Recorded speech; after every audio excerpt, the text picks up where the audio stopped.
दादू में भलारी रात शबे मेराज ईंदे ही महांगाई जो जिन बोतल मां निकिरी आयो आहे। मुनाफ़ाखोर दादू जे अवाम खे ॿिन्ही हथनि सां फुरण लॻा आहिनि। मुनाफ़ाखोरनि भलारी रात ते टमाटो 80 मां वधाए 150 रुपया किलो, मुर्गी 400 वारी 450 रुपया किलो, मच्छी 350 वारी 500 रुपया किलो, वॾो गोश्त 500 वारो 700 रुपया किलो, नंढो गोश्त 1000 वारो 1300 रुपया किलो विकिरो कयो पियो वञे। जॾहिं त ज़िले इंतज़ामिया शहरनि खे मुनाफ़ाखोरनि जे रहम करम ते छॾे ॾिनो आहे। साईं सूरत हाल इहा आहे त दादूअ जेको न ओही आहे न वाही आहे।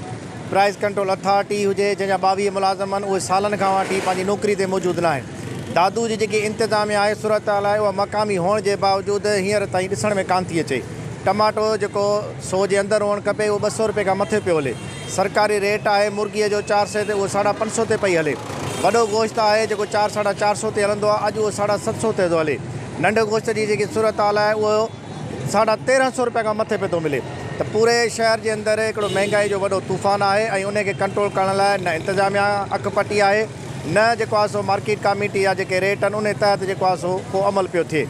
असीं चाहियूं था त अहिड़ा ॾियारा जेके बि आहिनि उन्हनि ते न सिर्फ़ु हंगामी तौर ते तहरुक वरितो वञे, पूरे शहर जे अंदरि जेके कमेटीज़ आहिनि या जेके बि शयूं आहिनि उनखे बहितर कयो वञे।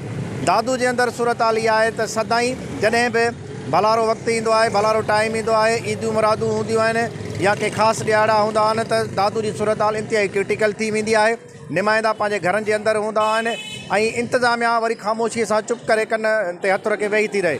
त सूरत हाल इहा आहे त ग़रीब जी हालति तमामु घणी ख़राबु आहे ऐं हूअं ई बेरोज़गारी कोरोना जे करे माण्हुनि जी जेको आहे मुआशी पोज़ीशन हूअं ई ख़तरनाक हद ताईं हेठि किरी पई आहे। त अॼु जेको ईद जो ॾियारो आहे उन जे पस मंज़र में तमामु घणी जेको आहे सो तकलीफ़ महसूसु पई थिए। शहर मां हींअर आया आहियूं, हालति इहा आहे त हर शइ महांगी आहे। जेके लिस्टूं ॾिनियूं वयूं उन ते त हिकिड़ी शइ ते बि अमल नथो थिए। त या त इन्हनि लिस्टुनि खे ख़तमु कयो वञे या इहे जेके बि इदारा आहिनि उन्हनि खे बुरा कोई बंदि कयो वञे, मार्केट कमेटी खे बंदि कयो वञे, प्राइस कंट्रोल अथॉरिटी खे बंदि कयो वञे ऐं जेको इंतिज़ामिया तरफ़ां जेको वक़्तनि फ़वक़्तनि जेके राउंड लॻा वेंदा आहिनि उहे बि बंदि कया वञनि।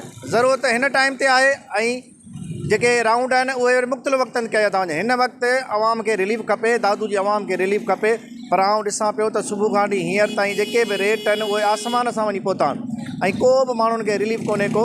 असीं चाहियूं था त अॼु त इहे मौक़ो गुज़री वियो, पर जेकॾहिं ईंदड़ अहिड़ो को असांजो मज़हबी ॾियारो आहे या ॿियो को ॾियारो आहे त उन ते वक़्त खां अॻु में जेकॾहिं इंतिज़ाम हक़ पटे आम माण्हू खे मां सम्झां थो को रिलीफ मिली सघे थो। सही अफ़सोस सां चवणो थो पए त असांजो प्यारो पाकिस्तान जेको मुल्क आहे उन में ईअं आहे त अगरि का अहिड़ी का भला राति ईंदी आहे त हे टमाटा 80 रुपया किलो आहे, पर सॼे मार्केट में जेको आहे 120 रुपया किलो था मिलनि ऐं मुर्गी जेका आहे उहा डबल थी वई आहे, मच्छी डबल थी वई आहे। माना हर शइ ग़रीब खाइण खां जेका भला राति ईंदी आहे न त हे पंहिंजा हथरां रेट लॻाईंदा आहिनि। जेके वरी ऑफिसर आहिनि महिरबानी उहे निंड पिया आहिनि, पंहिंजा अघु निंड में सुधा पिया आहिनि। साईं वरितो आहे जेको सब्ज़ी वरिती आहे, गोश्त वरितो आहे अॼु रेट साईं तक़रीबन अॼु जेको 1300 रुपए नंढा गोश्त उहो गिदासीं 1300 रुपए, 1000 रुपए बजाए 1300 रुपए गोश्त पिया हले साईं। इलाही महांगाई थी आहे तमामु घणी, तो अॼु माना तमामु माना रेट हाई आहिनि ईद जे करे। इंतिज़ामिया छा पई करे? इंतिज़ामिया अघु सुतल आहे साईं, इंतिज़ामिया कुझु नथी करे, का शइ नथी करे। इंतिज़ामिया असां रिक्वेस्ट आहे त महिरबानी करे को कंट्रोल कयो, प्राइस कंट्रोल कयो। उनमें का मैनेजमेंट न आहे, को AC न आहे, DC न आहे, को मुख़्तियार करण लाइ हिते मौजूदु। ईद जो ॾियारो आहे ऐं हर रोज़ जो ही मसइलो थी वियो हथरादू महांगाई जो।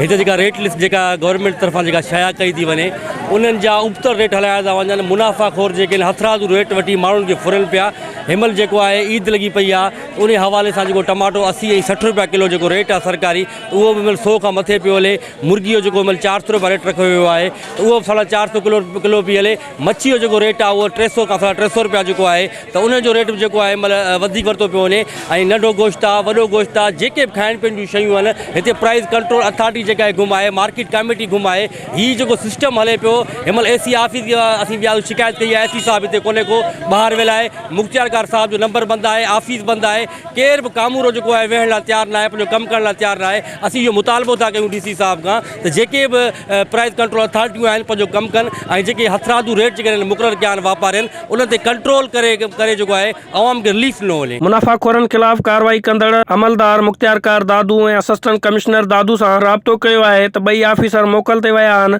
ऐं संदनि जी ऑफिसुनि खे ताला पिण लॻल आहिनि। दादू जे शहरनि मुतालबो कयो आहे त मुनाफ़ाखोरनि ख़िलाफ़ कार्रवाई करे महांगाई जे जिन खे वापसि बोतल में बंदि करे आवाम खे सस्ते अघ ते शयूं मुहैया कयूं वञनि। कैमरामैन टीम सां गॾु दानिश खुश्क, दादू।